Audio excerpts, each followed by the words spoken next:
नमस्कार दोस्तों, स्वागत है आपका इस नए वीडियो में।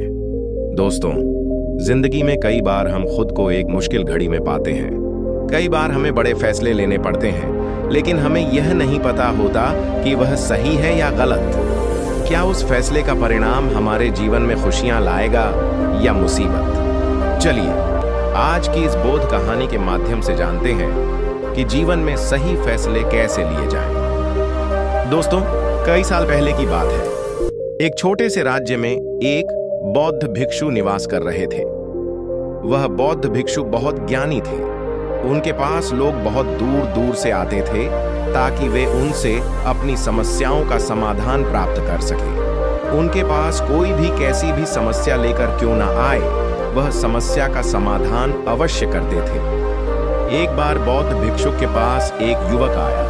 उस युवक ने उन महाराज से यह पूछ लिया, क्या आपके पास ऐसी कौन सी चमत्कारी शक्तियां हैं जिसके कारण आप हमारी समस्याओं का समाधान कर देते हैं? युवक की यह बात सुनकर वह साधु जोर जोर से हंसने लगे, लेकिन उन्होंने उस युवक की बात का कोई जवाब नहीं दिया। अगले ही दिन जैसे ही बौद्ध भिक्षुक अपने प्रसंग में बैठे थे, तभी वह व्यक्ति वहां दोबारा आया और अपने उसी प्रश्न को दोबारा पूछने लगा। इस पर बौद्ध भिक्षुक ने कहा, ठीक है, तुम कल मेरे साथ आना, तुम्हें तुम्हारे सभी प्रश्नों के उत्तर मिल जाएंगे।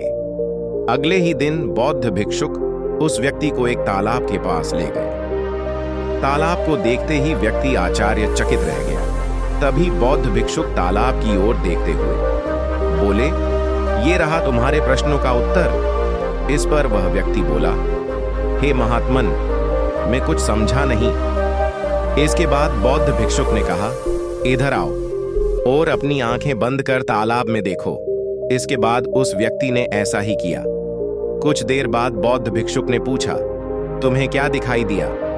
इस पर वह व्यक्ति बोला, हे महात्मन, मुझे कुछ चंद बूंदे रोशनी की भी नहीं देखी। इस पर बौद्ध भिक्षुक ने कहा, ठीक है, अब अपनी आंखें खोलकर तालाब में देखो। इसके बाद व्यक्ति ने ऐसा ही किया। बौद्ध भिक्षुक ने फिर से पूछा, अब बताओ तुम्हें क्या दिखाई दिया? इस पर व्यक्ति ने जवाब दिया, हे महात्मन, मुझे खुद की सूरत ही दिखी।